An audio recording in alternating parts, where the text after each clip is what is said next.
Tamil Nadu BJP President K. Annamalai wrote to Chief Minister M.K. Stalin and announced to boycott the all-party meeting called on 5th March 2025. He also announced to start a signature campaign from March 5 in support of the three-language policy for all students of the state.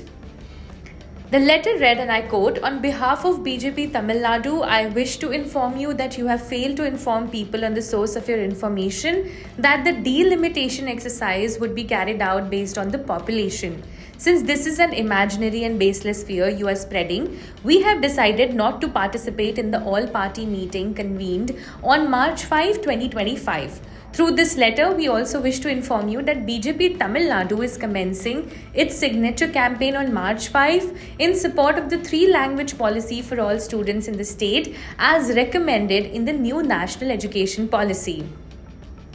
Further, Tamil Nadu BJP President K. Annamalai said, and I quote, "The BJP will not participate in the all-party meeting called by the Tamil Nadu Chief Minister on March 5. We have written to the Chief Minister stating all the reasons for not attending the all-party meeting.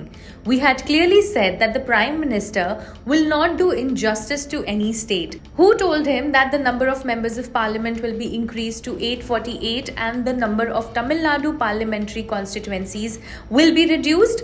On March 5, we have decided to hold a signature campaign in support of three-language policy for students, and I'm going to participate in the signature campaign in Chennai." முன்பாக இரண்டு விஷயத்தை உங்கள்கிட்ட சொல்லிடுறோம். March 5ஆம் தேதி நம்முடைய மாண்புமிகு தமிழகத்தினுடைய முதலமைச்சர் ஐயா ஸ்டாலின் அவர்கள் 45 கட்சிகள் அழைச்சிருக்கிறாங்க, அனைத்து அழைச்சிருக்கிறாங்க. அதிலே பாரதிய ஜனதா கட்சி நாங்கள் எல்லா ஆலோசனை செய்த பிறகு அந்த கூட்டத்திலே பங்கேற்பதில்லை என்று முடிவு செய்திருக்கின்றோம். அதற்கான காரணத்தை முதலமைச்சர் அவர்களுக்கு கடிதம் மூலமாக என்று தெரிவித்திருக்கின்றோம். முதலமைச்சருடைய கடிதத்திற்கு பதில் கடிதத்தை சற்று நேரத்திற்கு முன்பு, சில நிமிடங்களுக்கு முன்பு அனுப்பியிருக்கிறோம். அதுல விலாவாரியாக முதலமைச்சருக்கு பதில் சொல்லியிருக்கோம். அவருடைய கடிதத்துல 3 பக்க கடிதத்துல முதலமைச்சர் அவர்கள் நிறைய கேள்வி எழுப்பியிருந்தாங்க. நம்முடைய தொகுதி மறுசீரமைப்பு மட்டுமல்ல, மொழி பிரச்சனையிலிருந்து, தேசிய கல்விக் கொள்கையிலிருந்து நிறைய கேள்விகள் அதில் இருந்துச்சு. அது எல்லாத்துக்கும் தகுந்த பதில் நாங்கள் அளித்திருக்கின்றோம். அளித்துவிட்டு முதலமைச்சருக்கு அதே நேரத்தில் தெரிவிச்சிருக்கிறோம்.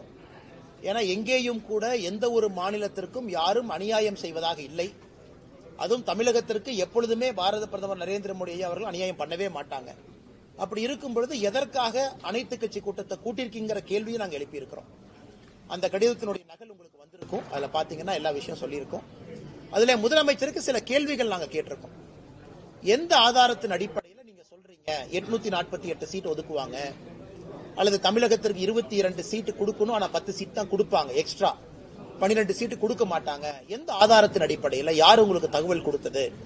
ஒருவேளை இவங்க தான் சொன்னாங்கன்னு நீங்க தெரியப்படுத்தினா எங்களுடைய முடிவை நாங்கள் மறுபரிசீலனை செய்ய தயார்.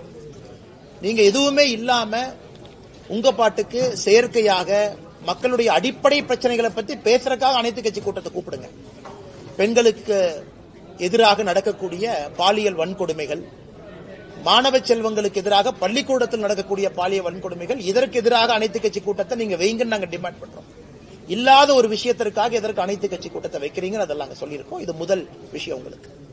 இரண்டாவது, பாரதிய ஜனதா கட்சி வருகின்ற 5ஆம் தேதி, மார்ச் 5ஆம் தேதி தமிழகம் முழுவதுமே 3வது மொழி நம்முடைய மாணவ செல்வங்கள் படிக்க வேண்டும் என்பதை வலியுறுத்தி ஒரு கையெழுத்து இயக்கத்தை ஆரம்பிக்க இருக்கின்றோம். சென்னையில நிகழ்வில் நான் பங்கேற்கின்றேன். தமிழகம் முழுவதும் நம்முடைய டிஸ்ட்ரிக்ட் ஹெட் குவார்டர்ஸ்ல பாரதிய ஜனதா கட்சியினுடைய மூத்த தலைவர்கள் பங்கேற்பார்கள். அன்னைக்கு ஒரு வெப்சைட்டும் லான்ச் பண்றோம். 2 விதமாக இந்த கையெழுத்து இயக்கம் நடக்கும். இன்னைக்கு காலையில சென்னையில நம்முடைய தலைமை அலுவலகத்தில் அண்ணன் கரு நாகராஜன் அவர்கள், மாநிலத்தினுடைய துணைத் தலைவர்கள், எல்லா தலைவரோடு சேர்ந்து பத்திரிகையாளர் சந்திப்பு நடத்தியிருக்கிறாங்க. எலக்ட்ரானிக் சிக்னேச்சர் வெப்சைட் மூலமா நம்முடைய அன்பு சொந்தங்கள் ஆதரவு கொடுக்கறவங்க போடலாம். அதே போல ஃபீல்டுல ஃபார்ம்லயும் கையெழுத்து போட்டு கொடுக்கலாம்.